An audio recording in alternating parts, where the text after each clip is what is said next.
In this guide, I'm going to show you how to use event keys in Hero's Path in Raid Shadow Legend. This is Aiden from JustBoz, and before we get into this guide, make sure to like the video and subscribe to the channel with all notifications on. It really does help with the channel, and it lets us know that you want more content like this, so we greatly appreciate it. If at any point throughout this guide you did have any questions, just ask them down in the comment section below, and we can help you out further. I'm going to be doing my best to reply to every single comment down there.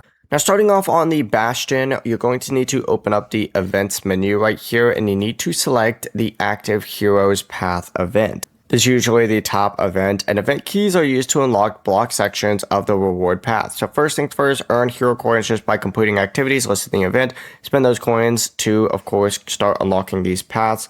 For example, we can move up like right here, and then of course you're going to come across a little lock on here. You need to use the key specifically on there to go ahead and unlock that specific path. Now, usually these areas are blocking off better rewards, so they are worth focusing on, but just look for that lock checkpoint marked with the key symbol, select it, and then confirm that you want to use that event key, and as long as you have one, it'll unlock it and you'll be good to go.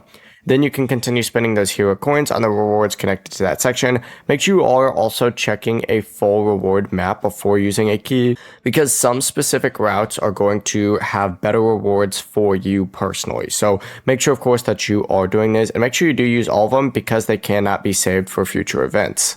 Before you do leave, make sure to like the video and subscribe to the channel with all notifications on. It really does help with the channel, and it lets us know that you want more content like this. We'd greatly appreciate it. And if at any point throughout this guide you did have any questions, just ask them down in the comment section below, and we can help you out further. I'm going to be doing my best to reply to every single comment down there. Peace.